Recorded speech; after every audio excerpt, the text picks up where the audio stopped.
Which is more important to you? Your health or your wealth? You know, and many people, I hear them say all the time, I'd rather be happy than be rich and all this stuff, you know. But is there a correlation between your health and your wealth? And another question I'm going to ask you, has you ever asked yourself this? What am I? It's a horrible question. It's a horrible question nobody wants to think about. What am I going to die of? You know, and if you knew what you're going to die of, what could you do about it today? You know, if you knew today that in 5 or 10 years that you may have cancer or a heart attack or something, could you do something today?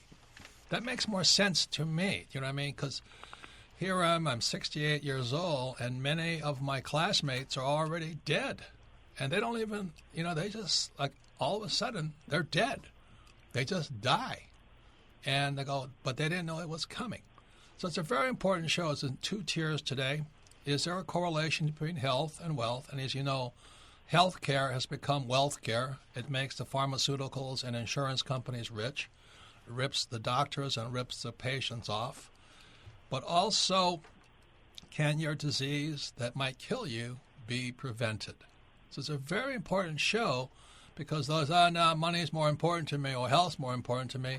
That's not really an intelligent way to look at it because 50% of all personal bankruptcies are caused by people not being able to afford their health care. You know, they have some catastrophic disease. They may be healthy, eating grass and granola all day long, you know, and jogging every day, but something happens. Then they can't pay for it. So that's why this show is important. Many, many, many layers to this show. Kim, what would you like to say? Well, no doubt there's a direct correlation between health and wealth. And we were just talking, Robert, before the show about, you know, the rich, and there's a gap between the rich and the poor. And their studies have shown that rich men live longer than poor men. And rich women live like 22 years longer than poor women. So that is one definite direct correlation. But this is going to be a fascinating show because we're going to really discuss what is health. Right. And what is healing. It's not what a lot of us think it is. And if you get sick, odds are you'll go broke. I mean, most people lose most of their wealth in the last 3 years of life. Due to medical. Yeah. So anyway, our special guest today is a dear friend. He's a personal physician. His name is Dr. Rahda Gopalan. He is a cardiologist and associate professor of cardiology at Mount Sinai Hospital in New York City, and is the author of the upcoming book called Second Opinion, 8 Deadly Diseases. In other words, stay tuned. You know, if you're afraid, like for me, I have all bad news in me.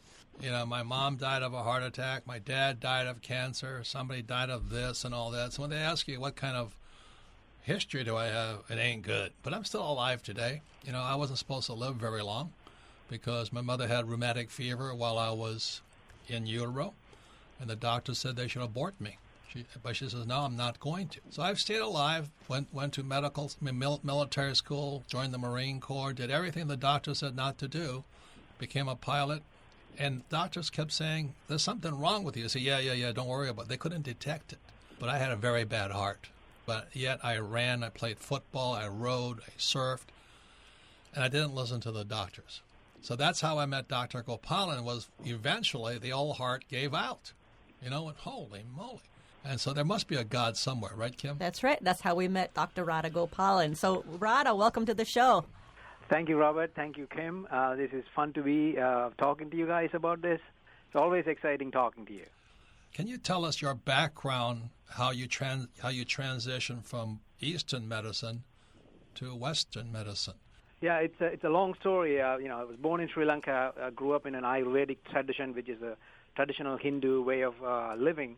What does that mean? What does that mean for listeners who don't know? It's a way of life. It's a way of healthy living, where it proposes that you live eating the proper diet and doing the proper cleanses, and then proper breathing, and then proper exercise. And then it connects the spirituality with it, and then, you know, you follow your religion. So you're raised this way. How did you get into Western medicine? Well, at the age of 9, I met my uncle who came from Singapore. He was an ENT surgeon, and I was in awe. I looked at him and I said, you know what, I want to be like him. ENT he's a traditional medical doctor then? The ENT is an ear, nose, and throat surgery. That's the specialty. So he's a traditional Western doctor who was trained in doing surgeries. And he was from my village, so I was like, wow, if he can do it, he's practicing in Singapore. I like to go around the world practicing medicine. And I decided at that time that's what I wanted to do. And that materialized later on in life by me entering medical school at the age of 20. Traditional medical school.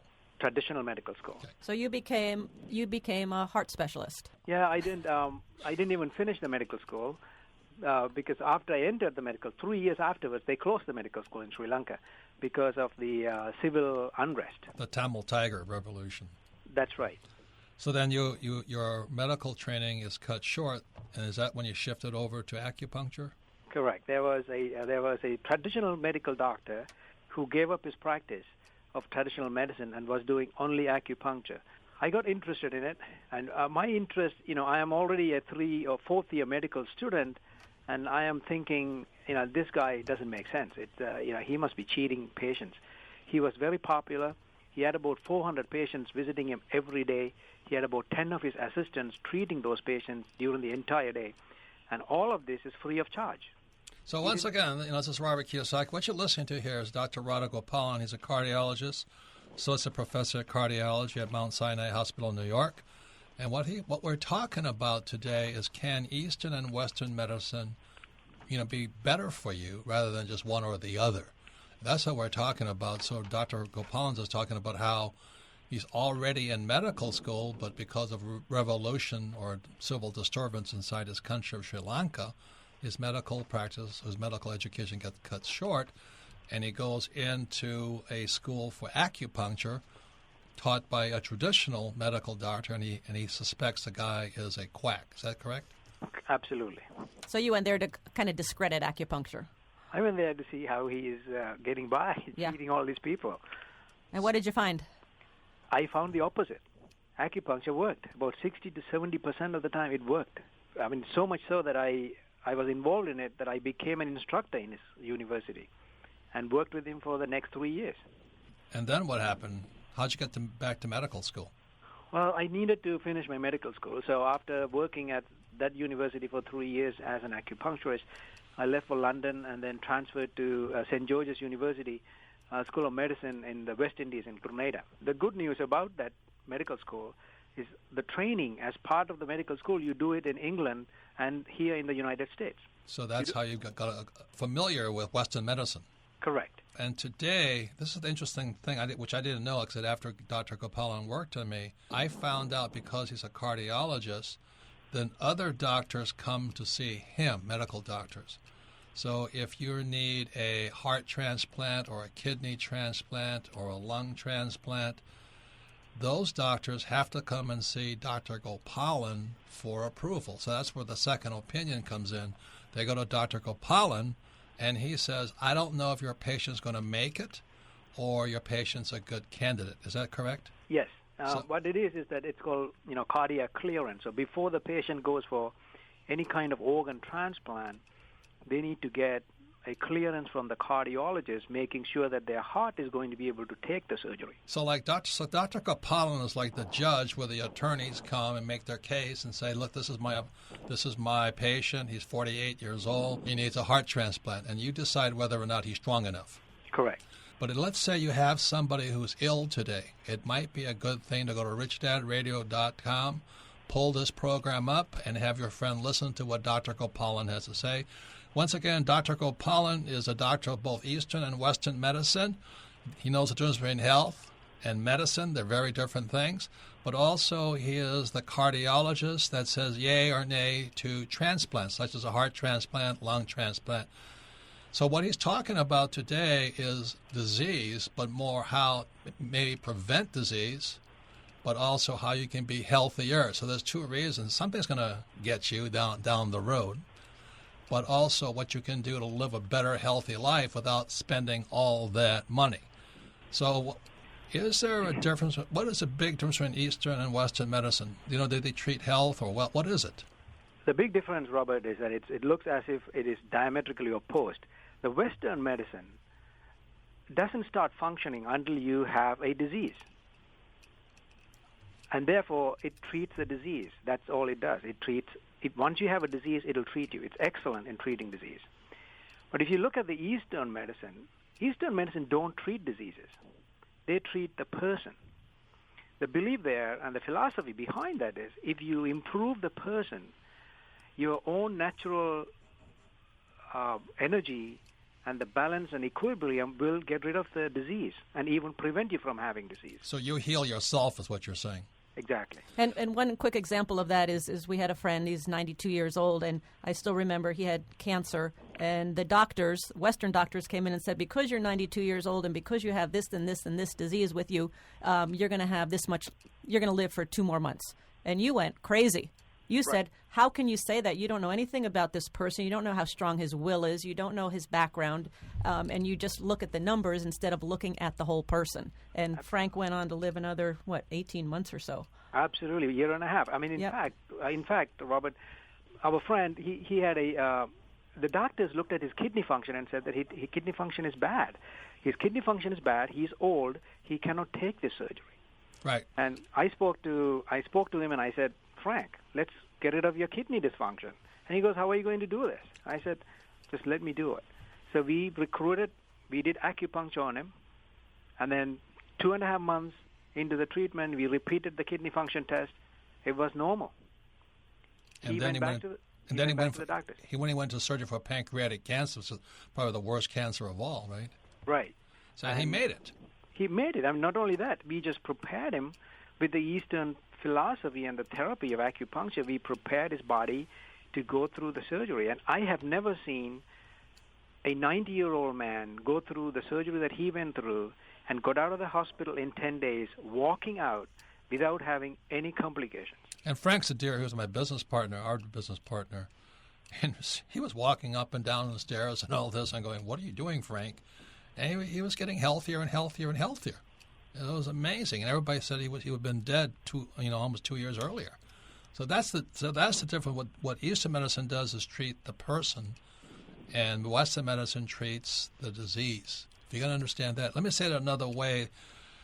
After being a friend of Rahda since my surgery, it's like this. Like this morning, I turned on my car, and I said, "Geez, the car run." I could sense something is not correct. It's a V12. I'm listening to it. I go, I think something's wrong with my car. But you take it in. They said there's nothing wrong with your car. And what Rahda is saying there is the patient kind of knows something is there, but Western medicine cannot detect it until it becomes a disease. Is that correct? Absolutely, Robert. Okay. So are you saying that it's good to live mostly by the Eastern philosophy and way of life, and then if disease comes in, if you have a cancer, if you have one of these 8 deadly diseases, that's where Western medicine may come in to treat it, depending on how bad it is? You're right on the money there, Kim. You live by the Eastern medicine, and you treat by the Western medicine. Once again, so there you are. You're the grand poobah of doctors, and I come in with, let's say, kidney disease, and I'm going to come in for a kidney transplant. So this is what your book, Second Opinion, is about, 8 deadly diseases. So as a Western and Eastern doctor, if I come in and I have kidney disease, what do you see from a Western perspective and an Eastern perspective before you grant the transplant? Approval. Patients with kidney disease, I go through the Western evaluation, take a look at them, make sure their heart is fine, and the heart is going to be able to take the surgery. And from a disease perspective, they don't have any disease that relates to heart that'll impede their recovery or create complications during the surgery. That's the aspect of the Western side that I look at from on my patients. When it comes to the Eastern side, I'm asking the question, why would this patient have this kidney problem? What is it in them that has created this? What is the imbalance? And it almost always goes back to the imbalance is created within themselves. It's almost like the person has so much of bottled up emotional conflicts that leads to behaviors that then creates or leads to them having disease in the kidney. In the kidney. And then, but again, we're going to go into some of them. But generally, kidney, the beauty or the power you have was to look at so many different cases, and you could see a repetitive pattern. Is that correct? Absolutely. So what's the emotional conflict of somebody with kidney disease? The kidney patients, you see them over and over again, and all of a sudden, after a while, after seeing few of them, you begin to see every single patient seems the same to me when I see their personalities and the way they manifest themselves. In kidney, what it looks like, they are almost like, I need to be taken care of. And everybody else has to take care of me. They almost don't have the power and the energy to take care of themselves. So they're still a kid. They are almost like, yes, they are a kid. It's nothing wrong with them. It's not their fault. It's just the way they feel. If you were talking to this person with kidney problems and all this, can they go, how would you treat that? The patient with kidney problem, by the time they need transplant, obviously, Eastern medicine is not going to help them with the existing kidney, but where it will help is you can use the Eastern medicine to strengthen the rest of the body to go through the surgery to have the kidney transplant. So let me ask you this. Does today's wealth care, insurance company, does it cover Eastern medicine treatments? Some of them are beginning to recognize the importance of Eastern medicine and cover it, but unfortunately, they still cover Eastern medicines only if you have a Western disease name attached to you. That's what. So preventative doesn't cover. No. And that's our whole point in Rahda's latest book coming up, Second Opinion, 8 Deadly Diseases, because if you suspect something, like for me, like I said, heart disease and cancer runs in my family, I can take action now. Isn't that true? Correct. So let me ask you this. What are the 8 deadly diseases that you address in the book Second Opinion? The ones that I have addressed in Second Opinion is heart attack, which is the number one killer, and stroke, followed by liver. So stroke is a brain attack, right? Yes. So you have heart attack, brain attack. And then we have the diseases of the lungs that needs to lung transplant, and the liver problems that leads to liver transplant, kidney transplant, and high blood pressure, which is a prevalent problem in the United States and across the world, and also one of the current, what I call masked killers, obesity and diabetes. Well, that covers a lot of people. So let me ask you this about lung disease, because we've talked about this before. What's the Eastern take on lung disease? How does somebody create lung disease for themselves? They seem to, the patients who have lung problems, and it is an inability to it's an inability to breathe. The lungs are two paired organs that takes your breath in, and then gives you the oxygen and energy that is needed to live on. The patients that I've seen seems to have a tendency to believe that they don't deserve to live life fully. So they seem to think that I can live life fully. I don't deserve to live life fully for whatever the conflict they have had in their mind. This kind of internal dialogue, I call them internal dialogues. It goes in their head. They keep thinking, I don't deserve to live fully. I cannot live life fully. And as a result of this continuous internal dialogue, they, over a period of time, they develop the disease that brings on what they were continuously talking about. Once again, it's Robert Kiyosaki of the Rich Dad Radio Show. We're talking to Dr. Rahda Gopalan. He's a cardiologist and associate professor of cardiology at Mount Sinai. What makes Dr. Gopalan unique? He's a doctor of both Eastern medicine and Western medicine. He sits on when somebody needs a transplant, like a heart transplant or a lung transplant or a liver transplant, other doctors have to go to Dr. Gopalan for permission to go through the transplant. He's got to make sure the person is strong enough. And so his book is Second Opinion, 8 Deadly Diseases. And the reason this is so important, as Dr. Gopalan says, Western medicine treats the disease, Eastern medicine treats the person. But what happens for most people is they wait until they have the disease rather than treating it prior to it with Eastern medicine. And so they pay attention to it because, think of this. How did your parents die? How did your brother, what runs in your family? The odds are it may repeat. Or if you're a smoker or if you're drinking too much, you're probably killing yourself right now. And the whole point about it here is, I wrote a little section for Dr. Gopalan. It's called Wealth Care, Not Health Care. Because what's happening today is the private equity companies, insurance companies, and pharmaceutical companies have taken over medicine, so they want to make money. They don't care about your health. If you understand that is not health care, it's wealth care. There was that recent article in the news just recently where this guy, this private equity firm, bought a pharmaceutical, and a pill that used to cost $10 is now $750 for that same pill. So the reason Eastern medicine is so vitally important is that you don't want to go bankrupt, and 50% of people will go personal bankrupt because of health care. Then you should listen to Dr. Gopalan about Eastern alternative medicines so you can stay healthy and maybe avoid going to the hospital.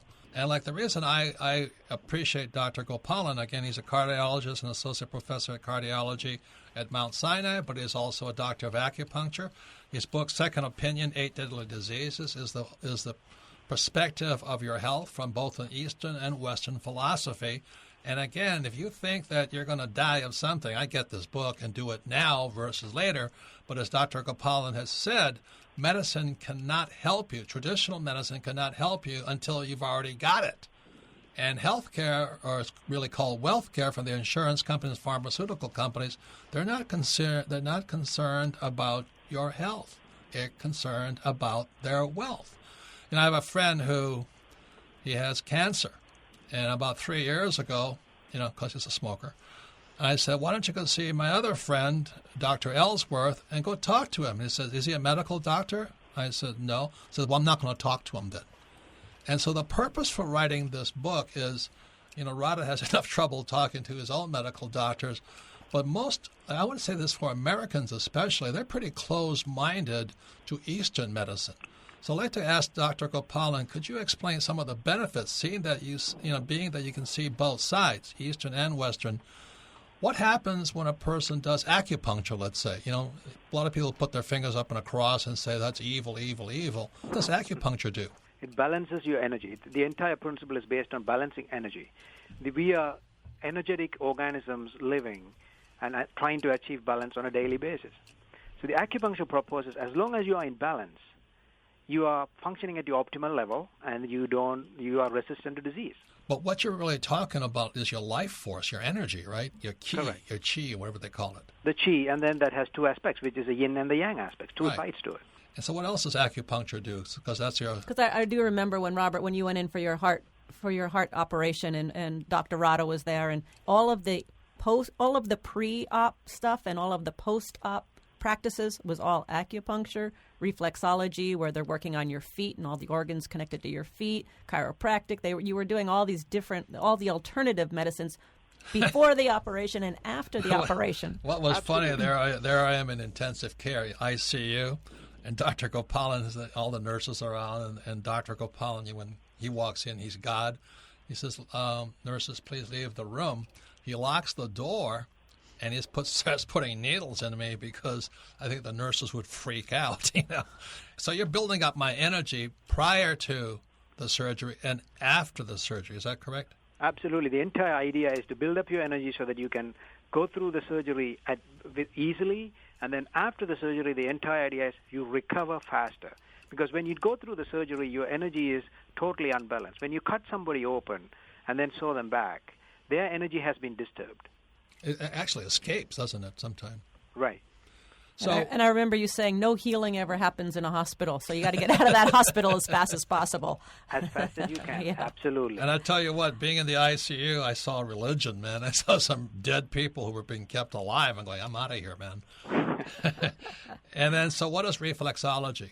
Reflexology is your body is represented on your feet, and there are certain points that correlates with different organs in your body.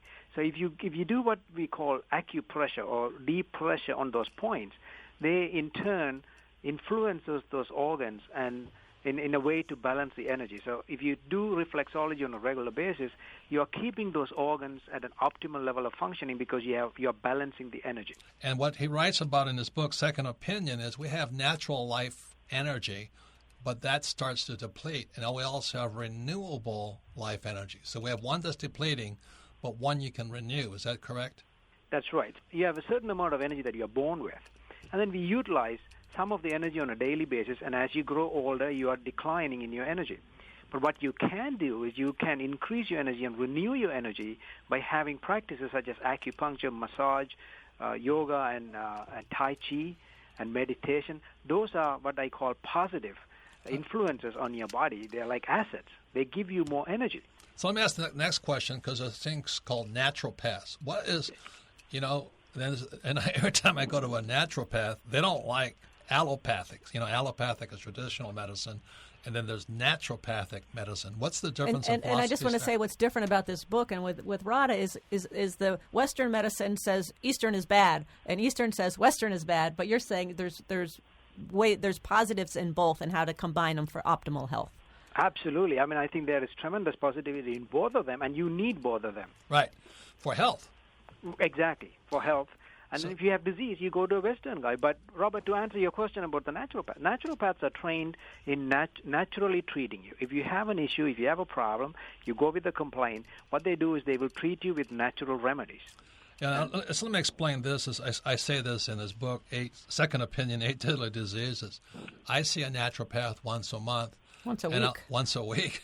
And I'll see a medical doctor as I don't want to see few as possible because I want to stay healthy. Yes.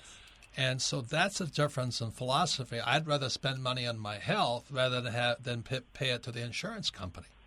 And that's called the budgeting of your time and your money. What do you want to spend on? So I see a reflexologist. I see guys called Rolfing, which is deep tissue massage. All of that stuff, because I would rather spend money on health rather than being sick. And that's a really, really good point, because I hear so many people say, all this acupuncture and reflexology and chiropractic, it's not covered by my insurance, so I'm not going to do it. Yeah, and that's why it's called wealth care. Yeah, because the medical profession isn't making money. Right. Yes. So why do you recommend yoga? The reason I recommend yoga is I think it's one of the best available practice, Robert, that can actually make you realize and be in tune with yourself. At the end of the day, you can have tremendous amount of Western practices or Western resources. You can have all the Eastern resources you have available to you.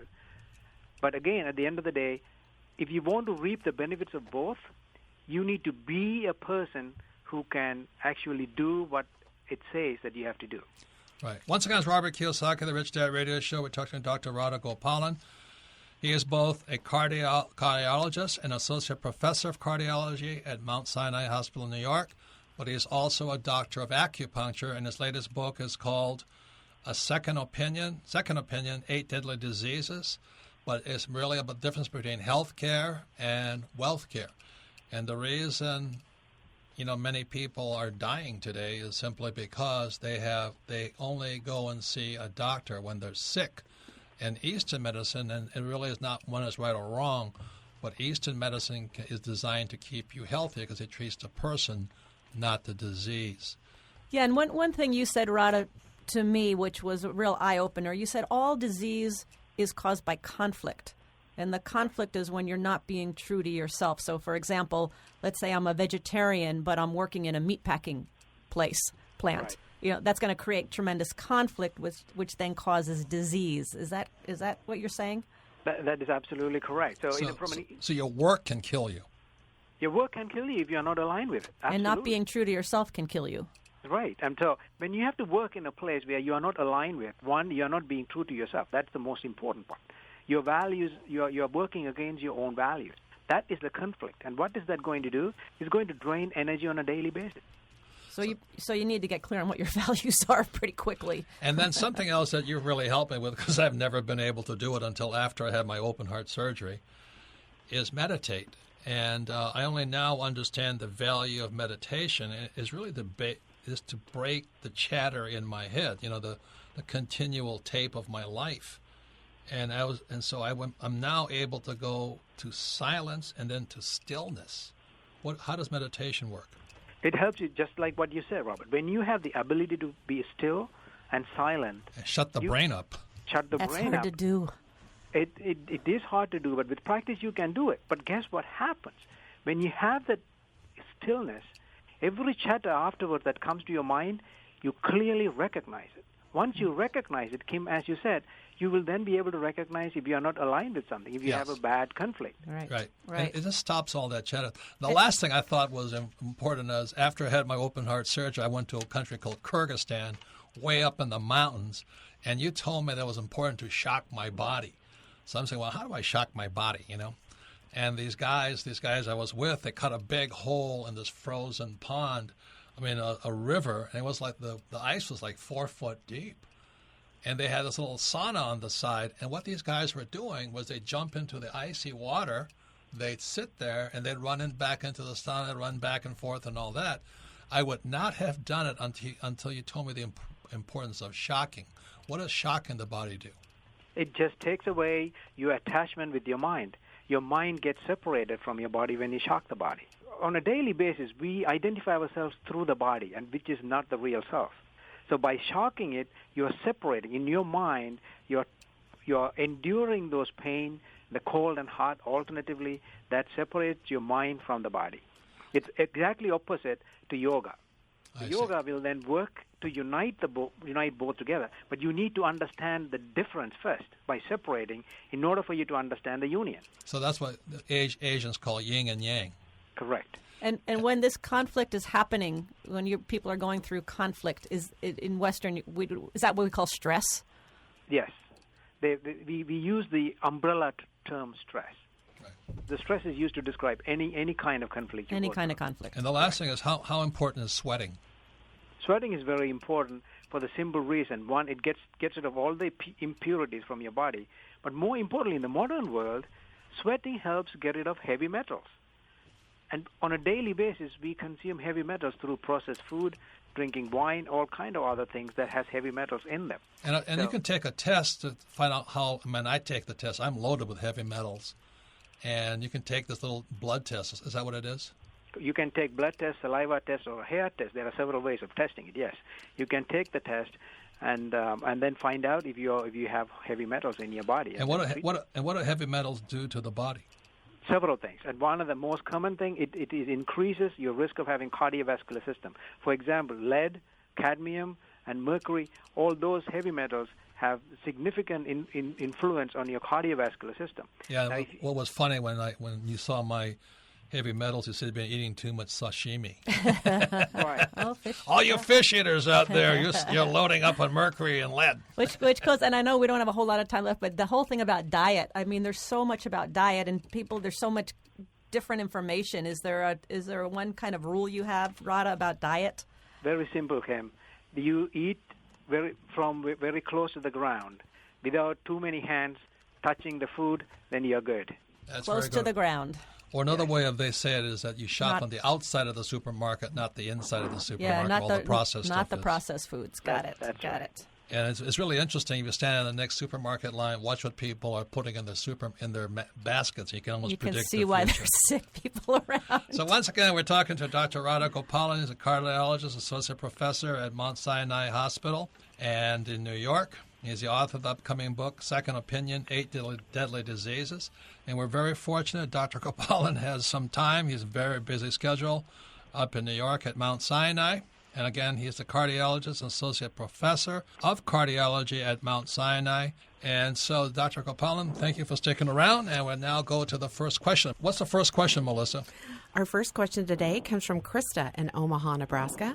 Favorite book, Midas Touch. She says, my oncologist has prescribed post-cancer treatments. I've asked about Eastern or alternative treatments, and he said, don't go there. Is that a normal response? Should I just do what he says or continue to pursue other options? Well, I'll let you take that one, Rahda, because I don't know nothing about that. Thank you, Robert.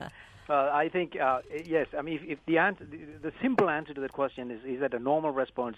It's a yes and no. For a Western practitioner, if you ask the question, should I do Eastern medical therapies, the answer would be no. The way to ask the question is there a downside to using Eastern therapies? Oh. And how can I combine? It's the way you phrase the question. Then the Western practitioner is not going to endorse to you, but he will say, I don't see any downside. Are they afraid of making a recommendation or a prescription or something like that for getting sick? Absolutely. That's as a Western practitioner, it's hard to endorse an Eastern medicine because we normally go by what we call guidelines. So what would you recommend to her? I would recommend her to ask the question from the Western practitioner. You need to do a few things. Ask the question, what is the downside to using Eastern practices? For example, acupuncture helps a lot with post-cancer treatment symptoms relief, like nausea and pain. It is already documented. So you ask that question. The second is, how can I combine it? I want to work with you. I want to work with the Eastern guy. Let's work together. But you've also had a lot of pushback, haven't you, personally? Yes, I have had pushback in the hospital systems and with my colleagues. It's not because of the Eastern medicine is bad. It's ignorance. Most of the people don't know what the Eastern medicine can do. They haven't been trained like you. Correct. Well, Melissa, next question, please. Our next question comes from Darren in Phoenix, Arizona. Favorite book, Unfair Advantage. He asks, if you could do one thing to live longer, what would it be? Dr. Gopalan, what will that question be? Absolutely. I think, Darren, the simple thing you can do is take 30 minutes for yourself every single day and meditate. It's one single thing that can make you live longer.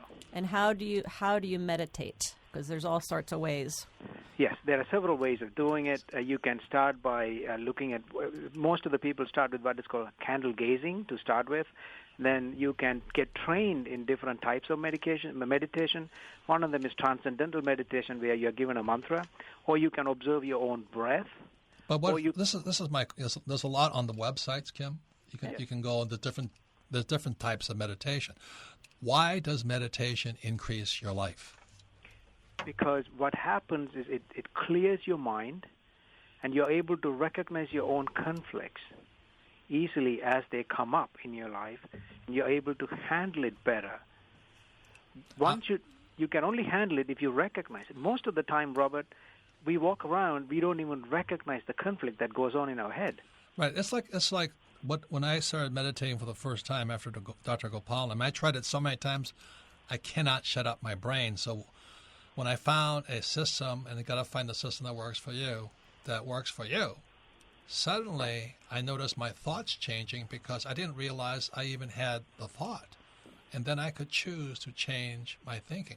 Like, I always thought I was a really nice person until I found that I'm not. You know, why didn't you ask me? I know. But I was, in my mind, I'm a legend, you know. I'm a rock star. I'm a nice guy. Everybody loves me. But until I started meditating, that's why I realized what a jerk I am anyway. But then I could change my thoughts. That's kind of it, isn't it? Correct. Yeah. That's right. And so, Rahda, there's a lot of information on your website. What is your website? It's called Healthy Human. Healthyhuman.us. Yes. Healthyhuman.us. Absolutely. Perfect. Next question, Melissa. Our next question comes from Ted in Boston. Favorite book, Rich Dad, Poor Dad. He says, what do you think the role of one's personal attitudes or beliefs plays in health and wellness? Very good question. What do you think, Rahda? It is an excellent question, and I think the answer to that, Robert, the role of your personal personality and your own individual thought process is the single most important factor that plays into health and disease. And I would agree with that also with wealth, because most people cannot break that thought, well, I'll never be rich, I can't afford it, or I'll never be healthy, or I'm a sick person, or I'm old, I'm too old, and all this. Those are the things you're talking about, right? Those thoughts. That's right.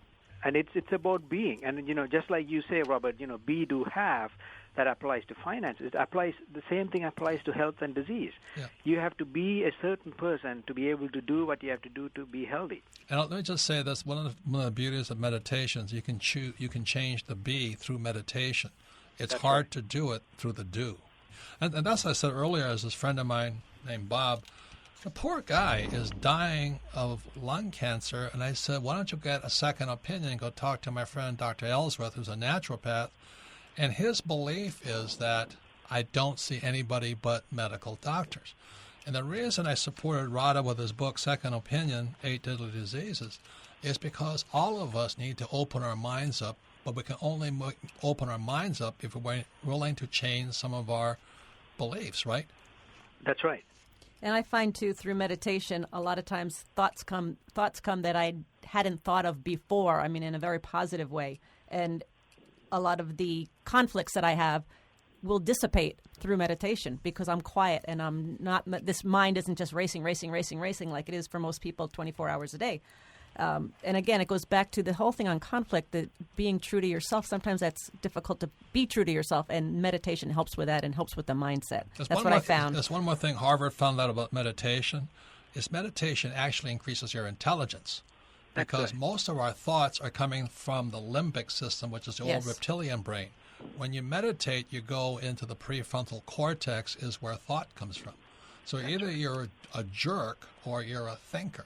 And I'm a jerk a lot of the times because I'm reacting. So according to the Harvard research, is that when you meditate, you actually increase your intelligence because you're changing your thoughts and the tape that's running you. So Melissa, next question, please. Our next question comes from Brittany in Charlotte, North Carolina.